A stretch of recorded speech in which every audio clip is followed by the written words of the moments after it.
So testing is improving. We are seeing new tests within an hour.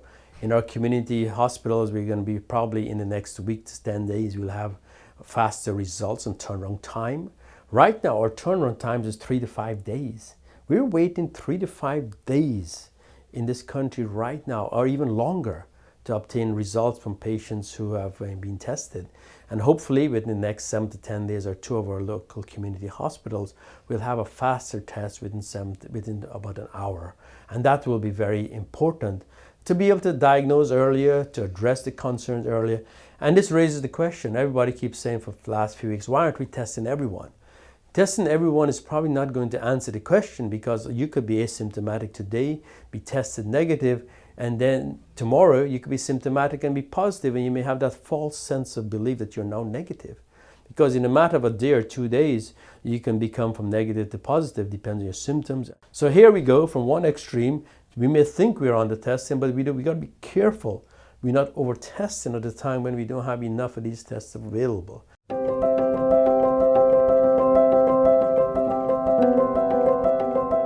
We're seeing a shortage in New York right now. We're hearing healthcare workers are using plastic bags as a protection device, and we're using masks, surgical masks, and we're reusing and reusing these masks, washing them and reusing them. So there's a lot of those questions, and there's no correct answer this time. The correct answer is to provide masks every single day to every single healthcare worker for every patient they see. That'll be the correct answer. Can we do that? No.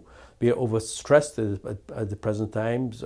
And that's it. They just have to keep doing the best they can. There is no good answer, because they're not getting the supply chain demands that they should expect in a developed country.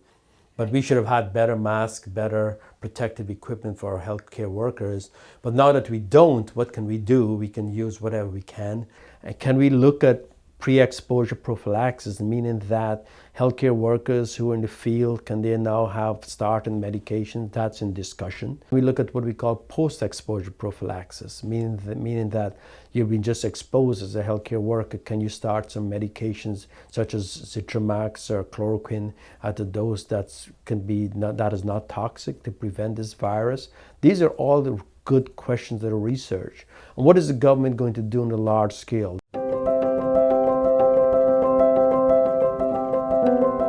So that's a great question, and we're doing a lot of telemedicine, and liability has been a massive issue for providers around this country. We're supposed to be the best in healthcare in the world, yet when you look at the content, the unimaginable amount of liability issues providers face, nurses face, emergency room, first healthcare responders. The easiest thing is to say, let's sue someone. And even in this crisis, as providers, we're very worried about this. I would be very excited if I can see some healthcare reform change right now. Why is it that healthcare providers in this pandemic, in this epidemic, have to still be concerned? Legal issues of doing the right thing when we're doing the right thing. I really do think the government needs to get involved and be much more aggressive about this. I really think the government needs more involved. This is a nationwide crisis. And to see advertisements on television about lawsuits and issues going on right now, and some friends of mine are dealing with lawsuits, this is ridiculous, to say the least.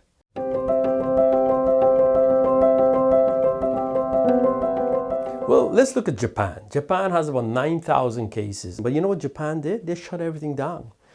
India, of 1.3 billion people, are shutting the country down. We would never conceive this a few months ago, that countries as large as these can actually be so serious about a healthcare crisis. This is a healthcare crisis we've never conceived. We've talked about it for years. We've said what are the strategies we would do, and here it is, right in front of us. And now is the time to act. Now is the time to address the issues. So the question is, how long is this lockdown should be or could be? I think it all depends. It shouldn't be a time. It should be determined by the graph, by the plateau, by how there's a decline of infections over time. That's what should determine a lockdown, not 2 weeks or 4 weeks or 6 weeks. It needs to be as long as possible until we can bring the virus down, the new cases to decrease. I do believe the lockdown should be as long as necessary until there's substantial decrease in new cases.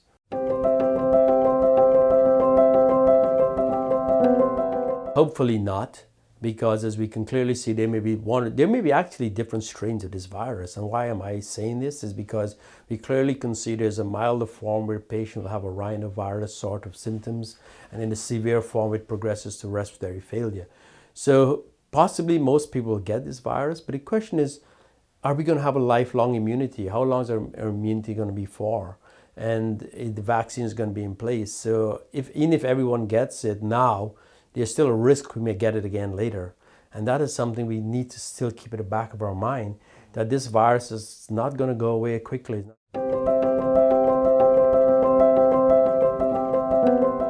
So we have healthcare providers who are immunocompromised from their own medical issues. And what can we do for those patients? And the question is, can we look at Plaquenil as a pre-exposure prophylactic medication?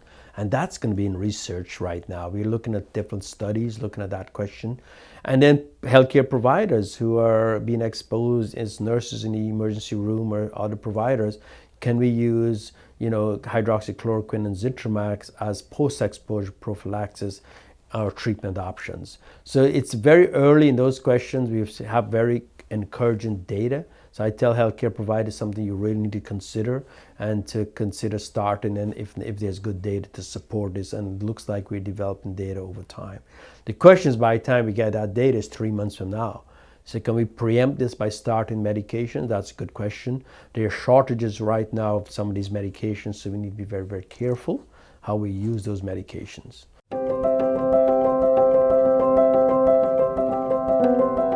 And I think we need to ask ourselves, what are we fearful of? We're fearful of being sick. We're fearful of dying. We're fearful of the society we are in today is not going to look the same like it was 3-4 months ago. And those are all relevant fears, but you need to be educated. You need to control your fears and try to find a strategy that your fear doesn't overwhelm you. And that's going to be very important moving forward, because what happens in 6 months from now when this virus comes back again? Are we going to be similarly scared, or are we going to be much more confident that we can handle it like we did the first time around?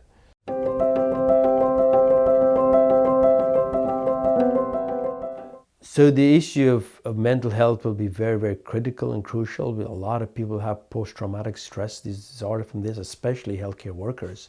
I worked with several healthcare workers after 9/11, and 20 years later they're still dealing with post-traumatic stress disorder, PTSD, and we'll probably see a significant amount of PTSD moving forward, especially healthcare workers who've been dealing with sick patients and seeing a lot of patients dying in front of them.